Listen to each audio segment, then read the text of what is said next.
In the previous lecture, we considered how individual organisms have to allocate the energy and resources available to them to different aspects of their life histories, and how the fact that the resources available to an individual are usually finite means that this allocation often involves trade-offs between investment in reproduction and in other life history parameters.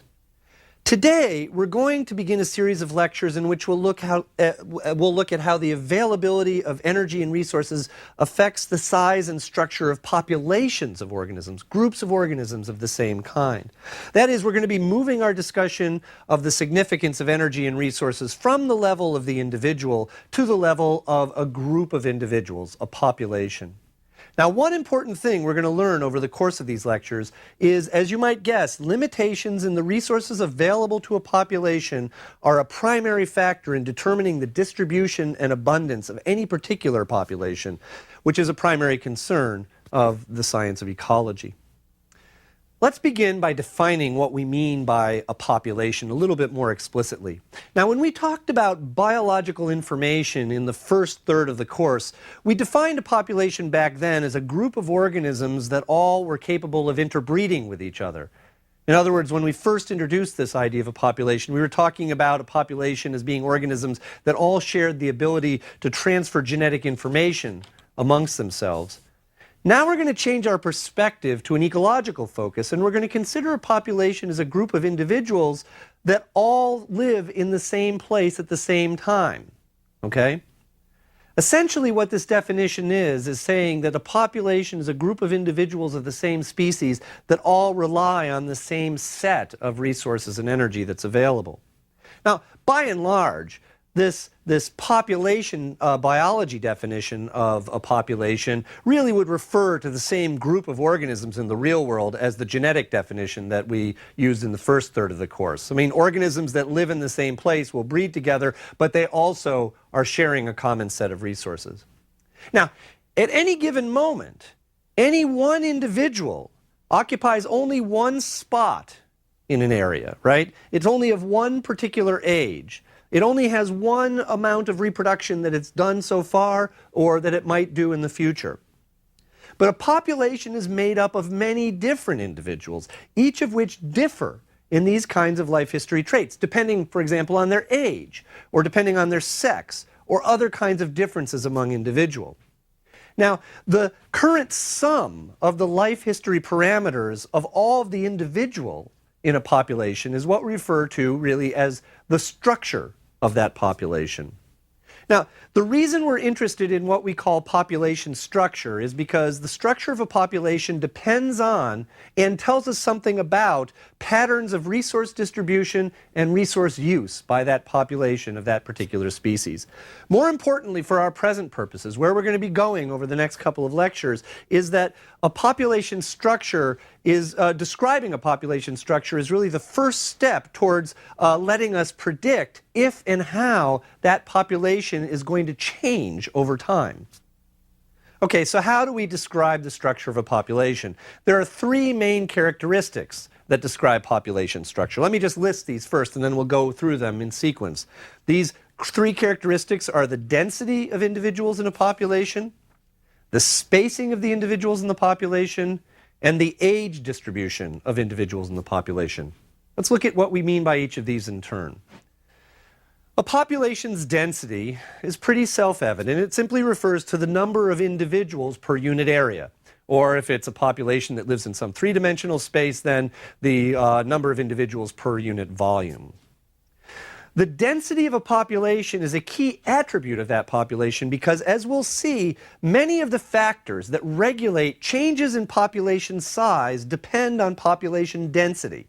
How dense the population is will affect how that population changes its size over time. Now, in spite of the fundamental importance and in some ways the intuitive nature of population density, it actually is sometimes very hard to really measure the density of a population accurately. You can imagine, for example, that if we were interested in measuring the density of a particular species of bird, let's say, that lived in some habitat, say a square kilometer of space, what we might think is we could just go out and count all the birds that are out there, and that might be possible to do. But there are a number of difficulties with that simple approach. So, for example, let's say we're talking about a bird. One problem might be that although we've counted all of the birds and considered it in this 1 square kilometer of space, the birds themselves may not actually use all of that space. For example, some species of birds may confine their entire activities just to areas around hedgerows. And so we'd be misleading ourselves about the population density if we divided through the whole space that we measure, because really the functional space is a much smaller space. Now, there's actually a different kind of problem with measuring population density, which is that in many cases it's simply impossible to just go out and count all the individuals. Imagine we were given the task of measuring the population density of some species of fish that lived in a lake. Well, how are we going to actually count all the fish? I mean, there may be hundreds or thousands or tens of thousands of species if it's a large enough lake, numbers of individuals if it's a large enough lake. We can't go out and count each one. So what we'd have to do in that case is come up with some statistical method for sampling individuals, and based on the statistical method, estimate what the population density is. Now, there's another problem with population density, measuring population density, and that is that it's not always clear what we really should be counting. If we're counting, for example, or if we're measuring the density of a population of birds, as we started with, well, then it seems obvious that the relevant measure is the number of individuals. But there are other kinds of organisms where it doesn't seem as though this is necessarily the best measure. Consider, for example, many species of trees, which can range in size from very, very small individuals to huge individuals. Should we count the very smallest individuals the same way we count the large individuals if we're interested in population density? Well, maybe not, because those larger individuals would be using many more resources than the smaller individuals. So instead, in these cases, we might actually want to measure the total mass of a particular species in an area, what we would call the biomass of the species, instead of just counting the number of individuals.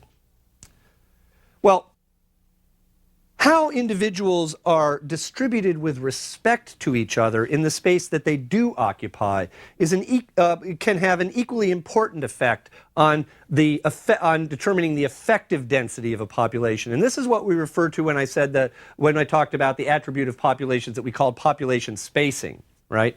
Spacing in this case might also be referred to as the dispersion of individuals in a population.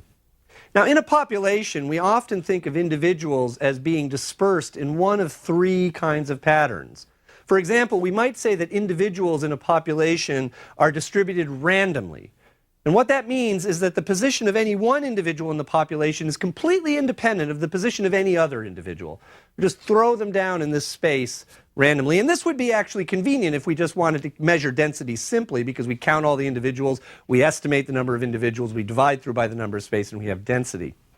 But individuals, more often than not in a population, are not randomly distributed. On the one hand, they may be what we refer to as uniformly distributed. What that means is that individuals occur in the space in which they exist at more or less even intervals. They're spaced out in a very regular pattern. There are a number of reasons that individuals of a population might be spaced out. In animals, for example, this kind of uniform distribution might result from behavioral interactions.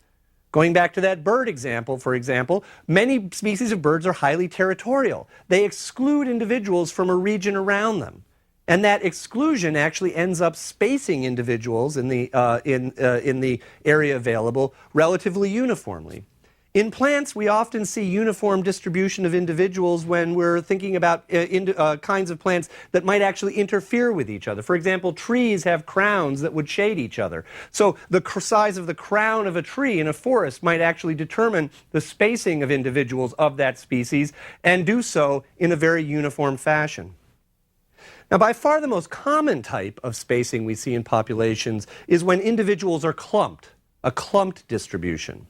What that means is that the position of any one individual depends on the position of another individual. Specifically, it's more likely to be close to another individual than not. Clumped distributions also can arise from a number of factors. For example, in plants, differences in soil types or the availability of particular critical nutrients in soil may cause individuals to clump in a particular region. So if we go into a field, we'll see plants of a particular species only occurring in small areas, all clumped together, because of their dependence on this particular limiting resource. In animals, clumping often occurs again because of social behaviors. In this case, not behaviors that would cause individuals to move away from each other, but behaviors that cause individuals to come into closer proximity because of, for example, the benefits of associating with individuals of the same species, which might be as simple as the ability to find a mate, improving the ability to find a mate. Humans are a good example of a species with a highly clumped distribution, by the way. In our case, we clump because of social reasons. We also clump because of geographic regions. We tend to clump around places that provide useful resources for us. There's no surprise that most major cities historically have arisen around rivers. And we also clump because of economic benefits in our own society. We're a highly clumped species. Now, analyzing patterns of dispersion in a population not only tells us something about the effective density of a population, it also can give us insight into what resources are important for a kind of organism, or how that organism uses those resources, or how that organism interacts with other species in the environment, all of which help us understand something about population structure. Now, the final main characteristic that describes a population is what we call its age distribution. The age distribution of a population refers to the proportions of individuals in that population that fall into different age classes.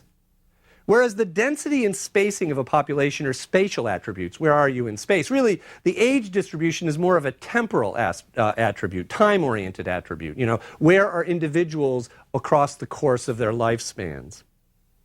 In some species, individuals are born and reproduce and die all in a single season. This happens in some species of insects, for example, or it happens in some species of what we would call annual plants. So in those cases, all of the individuals in a population really would be in the same age class. But in many, many other cases, individuals will live for across several generations, for several years, and therefore generations of individuals of the same species in a population will overlap in time. In such cases, these populations have an age structure, or what you might also call an age distribution, with different numbers of individuals in different age classes in that population. Differences in the age distribution of populations can be a critical factor for determining how populations will change over time, because different age classes usually have different probabilities of reproducing or of dying.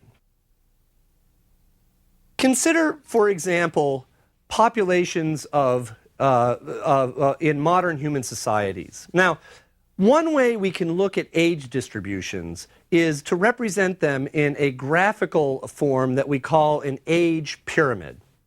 You can picture an age pyramid as sort of being like a stack of bars. The y-axis of an age pyramid represents the age of individuals, with the lowest part being the youngest individuals going up to older individuals. And we usually bin the ages of individuals in some relevant fashion. For example, if we were making an age pyramid of human populations, we might have the youngest bin being 0 to 5 years old, and then a bin that's 6 to 10 years old, and then 11 to 15 years old, and so on all the way up to the oldest individuals. Now, the x-axis of an age pyramid represents a measure of the total proportion of individuals in the population that fall within that age class. So it's as though we take all of the individuals of the population, determine what age class they're in, and then we'll essentially make a kind of a bar in our graph that the width of which, along the x-axis, represents the proportion of the individuals of that age class, or of the population that fall into a particular age class. Again, you can picture this really graphically as something like a stack of bars on their side, with the width of each bar being the proportion of individuals, and then the subsequent bars going on up being different age classes of individuals. Now, if we look at the age structure of populations in this fashion, in the form of age pyramids, we can get some insight into how populations have changed over time and how they may change in the future. For example, let's consider what the age pyramids of some very different some modern human populations might look like. If we looked at data, for example, from an industrialized European country, a country like Sweden, for example, what we would see is a stack of bars that actually are all more or less about the same width. In other words, the number of individuals in each age class, the proportion of individuals in each age class, is about the same all the way up the age pyramid. In this sense, it's not really much of a pyramid we're looking at. It's more like a column. This pattern is characteristic of a population that has a high survivorship among adults, in other words, a very low death rate in adults, and a steady net rate of birth that approximately matches the death rate. In other words, the number of individuals coming into the population at the young end is about the same as the number of individuals that go out the old end. And so we have a fairly uniform distribution across age classes. Now, if we looked instead at data from a developing country, take a country like Mexico, for example, we might see something very different. The bars at the very bottom of our age pyramid, those representing the younger age classes, would be very wide. And as we went to higher age classes, the bars would become progressively more narrow. In fact, in this case, we would see something that looked more like a real pyramid. This shape of an age pyramid is really characteristic of a growing population. Interestingly enough, a population that has many young individuals who are going into reproductive age, but which has a fairly high death rate, so individuals fall out of this population at a fairly rapid rate, contributing to the narrowing of bars as we go to higher ages. Finally, interestingly, if we looked at data from the United States, we'd see something yet again a little bit different. Now, in the case of the United States, a developing westernized country, we more or less have an even distribution of ages across proportion of individuals across age classes, but actually we see a bulge in the middle of the age pyramid of the United States, a bulge representing what's called the baby boom. It turns out that, as you probably know, the birth rate in the U.S. increased dramatically shortly after the Second World War for about 20 years.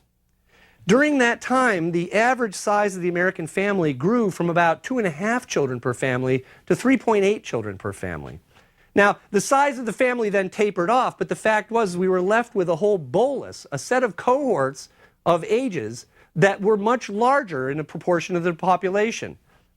In fact, this bolus, this baby boom bolus, moving through the population as it moved through the prime reproductive years for humans, actually contributed to a second little increase, a second little widening later on that we call sort of an echo of the baby boom, a widening of younger individuals, which are the offspring of the baby boom generation.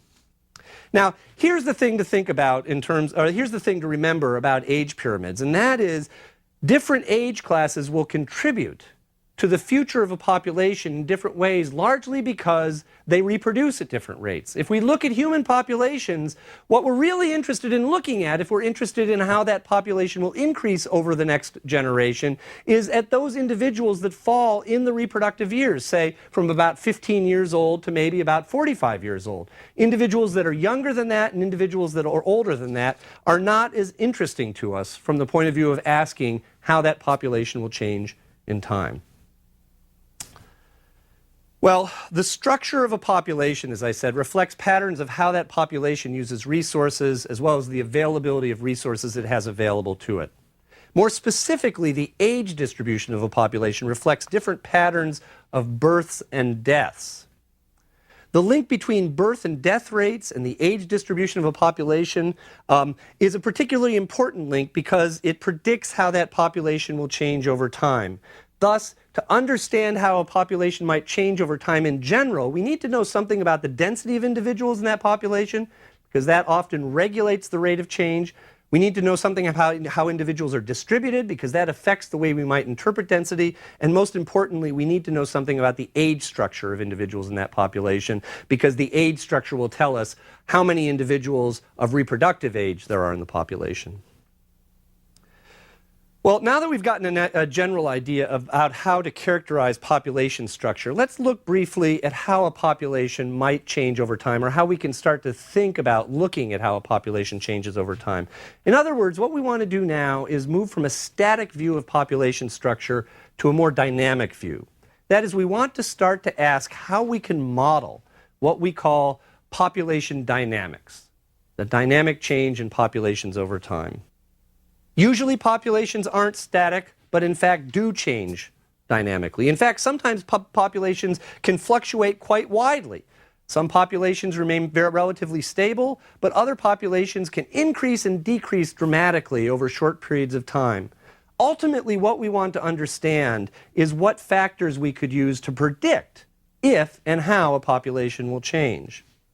Answers to this question, or understanding these factors, are important to us actually for a couple of reasons. First, on a theoretical level, understanding what factors influence population structure over time will inform us about how biological systems on the level of populations and eventually communities of species are affected by resource availability. Second, there's really a practical issue here, one that we're not going to dwell on now, but we'll come back to later in the course, and that is as the resources of the planet are increasingly stressed, and as they're increasingly modified, in large part because of human activity, we want to know how to predict how these changes in resource availability might affect populations of organisms in order to understand the kind of influence that we're having on the biosphere. Now, we can use information about the current structure of a population combined with information about the life history traits of that particular species to estimate how a population will change dynamically in the future. Let's begin to look at a couple of ways we might get an idea of how to do this. First, as I've said, the knowledge of when individuals are born or die, or really the rate at which individuals reproduce or die in a population, itself provides a considerable amount of information that we can use to determine how a population might change. Births represent inputs to the population, and deaths represent outputs. Now, individuals in the population essentially come and go as they are born and die, but the collection of individuals that make up a population will either change in size one way or another, depending on the relative balance of the inputs to the population and the outputs of the population. Now, the knowledge that births and deaths occur in a predictable fashion, in other words, that we can use average rates at which individuals will reproduce, or average rates at which will die, gives us the ability to understand how to look at these predictions. In other words, we can think of this sort of the way insurance companies think of it. If you buy insurance, the amount you pay for life insurance depends on how old you are. Why should that be? Well, it's because the insurance companies know that the older you are, the more likely you are to die, so they charge you more for it. In fact, this kind of information has been used by humans for many, many generations. In fact, the Romans even use these kinds of actuarial tables to calculate differences, for example, in rates of funeral insurance, or to predict how much food should be stored. The statistical study of populations this way, including studying the characteristics of populations like the age and number of individuals of different sexes, as well as patterns of births and deaths and immigration and emigration. This kind of statistical study we refer to as demography, or looking at the demography of a population. Births and deaths and immigration and emigration, that is, individuals coming into a population or leaving a population by moving from other populations, are what are particularly interesting to us as demographic events, because they will determine the number of individuals of population that we'll find in a population at some future time. The rates at which these kinds of demographic events occur depend on a number of factors that are extrinsic to the population or intrinsic to the population. Extrinsic factors include things like the availability of resources that we've been talking about, but it also may include any other aspect of the environment that influences how likely it is that an individual is to reproduce, of any age class, or how likely it is that an individual is going to die. Intrinsic factors affecting demography have to do with the kinds of life history characteristics that we spoke of last time. For example, we saw in the last lecture that some species might invest more resources into reproduction every year, or might start reproducing earlier, whereas other species might wait to reproduce or reproduce less every year. These kinds of life history parameters obviously will affect the rate at which births and deaths occur in a population. Now, information about the demography of a population often is represented in the form of what we call a life table. And a life table is pretty similar to what the insurance companies use. A life table would simply have as the rows in this table really information about different age groups. In other words, each row in a table will present information about a different age group in a population. The columns in our table, the vertical elements in this table, include information about things like the number of individuals occurring in that age group, the survivorship of individuals in that age group, the probability that individuals in that age group will die or will reproduce, and so forth. Now, usually we construct a life table by taking actual data from a species that we obtain by following what we would call a cohort of individuals through their entire lifespan. A cohort simply refers to a group of individuals all born at the same time who move through the age classes of that population all as a group. And what we do is we start with a cohort, say 1,000 individuals of some species, and ask ourselves at each age group, at each age, what is the probability of individuals in that group dying? What's the probability of individuals in that group reproducing? How many individuals in that group are left? And we follow this age group through their entire lifespan until finally we fill out the entire life history table, the entire life table of this cohort. Once we've got a life table of a cohort, then what we have is a set of estimates of important life history parameters, important demographic parameters, I should say, such as birth and death rate that vary with age. And we can use these parameters now in equations that will allow us to predict how populations will change over time. So really the value of a life table is that it provides a summary of observed patterns of birth rates and death rates and so forth, patterns that we've actually measured from real populations. Now, another common way to look at the demography of a population is in the form of a graph showing survivorship. That is, the number of individuals that are still surviving in a cohort. We call these kinds of graphs survivorship curves. Now, the x-axis of a survivorship curve is a measure of the age of individuals of the population of the cohort that we're interested in, while the y-axis is a plot of the number of survivors remaining in the cohort. This is typically plotted on a logarithmic scale, by the way. These survivorship curves essentially provide a snapshot of age-dependent survival, and as such they provide a good way to compare patterns across different species, or to compare patterns across different populations of the same species. Now, to interpret survivorship data, to look at survivorship curves, it's often useful to compare the observed survivorship in a population to one of three idealized patterns. Now, the first pattern that we take as sort of an ideal pattern of survivorship is what we call a type 1 curve.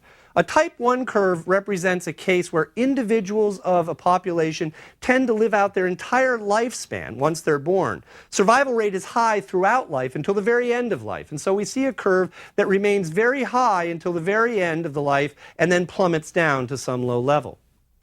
At the opposite extreme, we have what we call a type 3 curve. A type 3 curve is a curve that drops off sharply when really at the left of the graph. In other words, at the very youngest ages, the number of individuals surviving in a population drops to a very low level.